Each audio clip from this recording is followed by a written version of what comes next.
Om Shri Sai Ram, Jnana Vahini by Bhagwan Shri Satya Sai Baba, Chapter 12, 4 Qualifications Needed for Self-Inquiry. To entitle one for the Atma Vichara or inquiry into the nature of Atman, one must be endowed with sadhana chatushtayam, or 4 qualifications needed for one's liberation. Scholarship in all the Vedas and Shastras, engaging in japa, that is constant repetition of God's name, upasana or worship, and meditating, dhanam or charity, vrata or religious vows, tirtha yatra or going on pilgrimages. Nothing will help in granting that authority. Shanto danto paratakshit shukha, says Shruti, which means one who practices the noble qualities like shanti or equanimity, danti or self-control, upariti or withdrawal of the senses, and titiksha, steadfastness. These alone confer that title adhikari or qualified aspirant, but not based on caste, color, stage of life or occupation. Be it an accomplished Shastra Jnana, one with the knowledge of all Shastras, a Vidyavan or an illiterate, a child or youth or an old person, a Brahmachari or celibate, a Grihastha or householder, Vanaprastha or recluse or sannyasi or renunciate, a Brahmana, a Kshatriya or warrior, Vaishya or trader or merchant, and Shudra, that is the working class, or even an outcast or woman. The Vedas and Shastras declare everyone is qualified provided one is equipped with the sadhana chatushtayam. Mere reading of the Shastras does not make one an adhikari or the qualified aspirant. The attainment of sadhana chatushtayam mentioned therein is essential. The doubt might then arise, how can a person who has not read the Shastras attain sadhana chatushtayam? My answer is, how does the person who reads them attain them? Because he knows the Shastras, he can act in a spirit of dedication to the Lord, gets mental purification thereby, and acquires vairagya or renunciation and other qualifications in increasing measure. Now, how can these be cultivated by one who does not know the Shastras? It is said, why can he not cultivate them? By the accumulated fruit of the educative influences, sadhana and good deeds in the past births, it is possible to acquire sadhana chatushtayam and get qualified for Atma Vichara or inquiry into the nature of self in this birth without the systematic study of Shastras or scriptures. Now, the question might arise, how, when efforts in previous births are rewarded and one is endowed as a result of these with the sadhana chatushtayam, then why is the study of the Shastras not endowed? Some persons also are handicapped by the evil effects of past karma, and they do not get help from Shastric study, but they can still be lucky enough to be rewarded with the 4 qualifications because of being engaged in many meritorious deeds in the past births.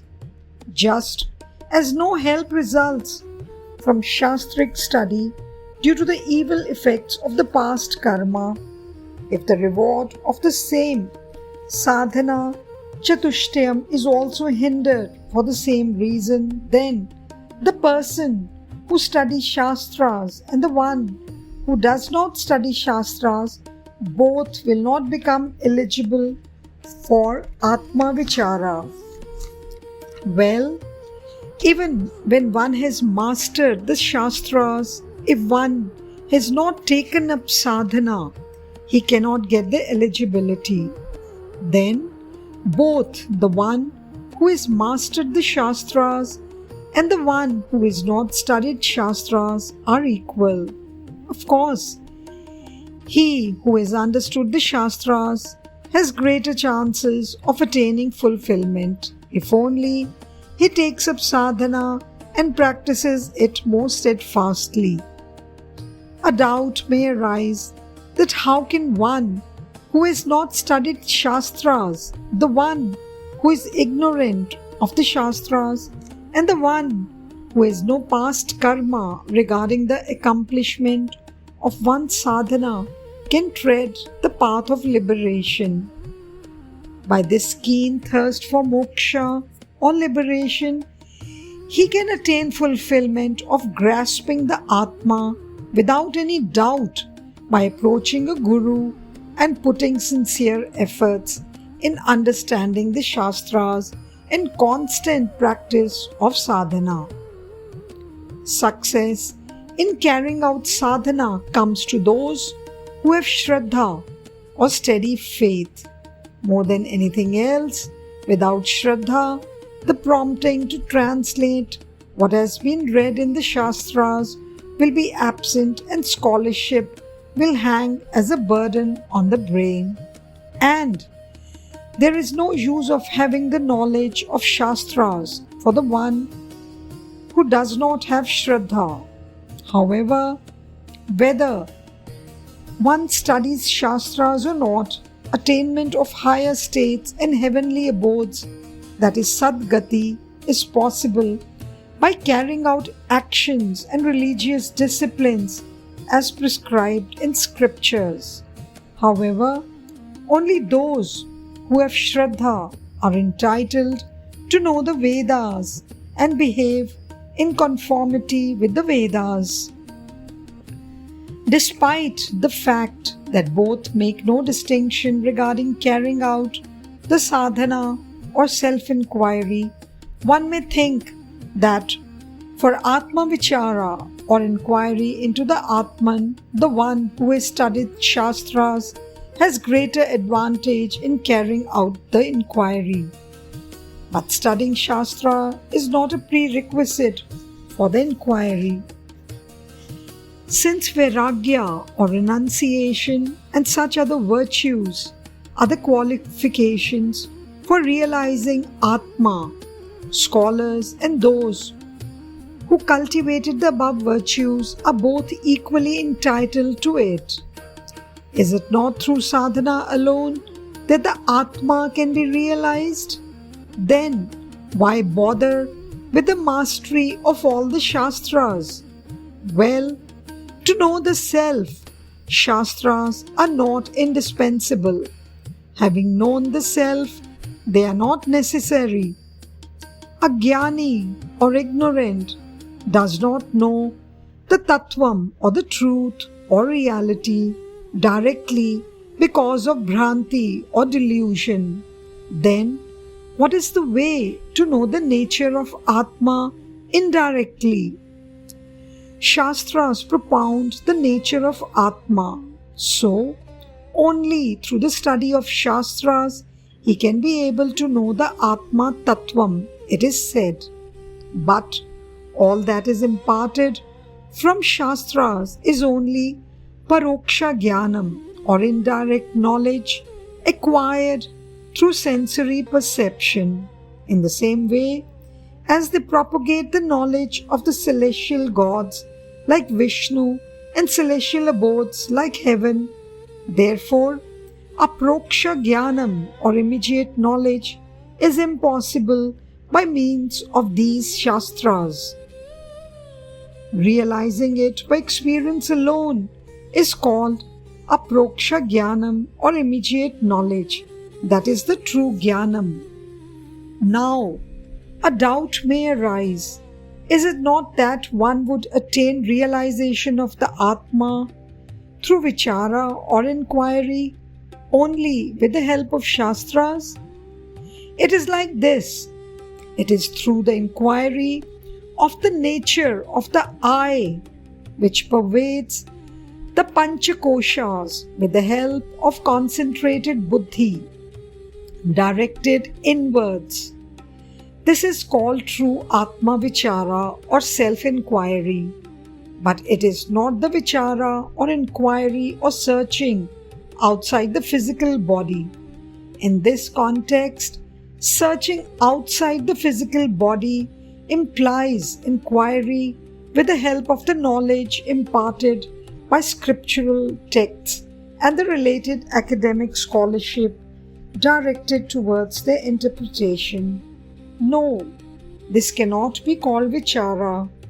It is to realize the real nature of Atma, inferred by the keen edge of buddhi. That realization through experience is true jnana.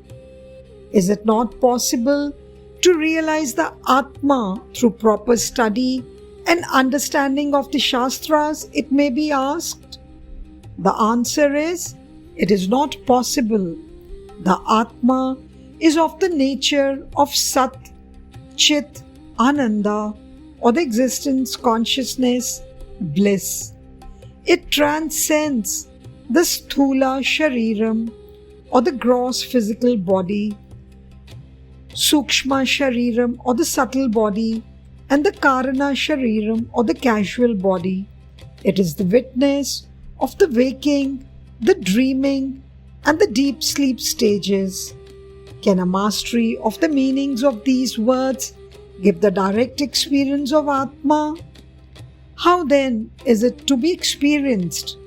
By inquiring into the Panchakoshas or the 5 vestures that cover up the Atma, by inquiring through the keen edge of buddhi, by negating each of them and thoroughly experiencing not this, and passing beneath and beyond to the substratum of the Atma, the eternal witness of the Panchakoshas of the individual. Such realization and direct experience of the Brahman is not possible to have in the outer objective world. Anything misplaced in the home must be searched for in the home itself. How can it be recovered by a search in the woods? The Brahman hidden by the Panchakosha, the Brahman hidden by the Panchakoshas or the 5 vestures must be searched for in the 5 vestured body and must be experienced, but it is impossible to experience by merely searching in the woods of Shastras. Though Brahman cannot be experienced through the Shastras, they tell you of the Panchakoshas of 5 vestures and of their identification marks and characteristics, and so by the exercise of the buddhi, Shastra Jnana, the one acquainted with the Shastras can inquire into the Atman and attain the experience of the absolute truth. Then, how can one not versed in the Shastras and its related concepts like the characteristics of the koshas and nature of the self, as mentioned above, master the process of this analysis and this consummation? It may be asked, he can learn it from a guru or an experienced sadhaka, is it not? But one thing has to be noted here. Even for the most profound Pandit who has learned the Shastras, it is not possible to grasp the Atma Tattvam without guidance from an enlightened Guru. Even Narada had Sanat Kumara as Guru, and Janaka had Shuka, and other saints had other Gurus. There are none who grasped the Atma Tattvam without a Guru.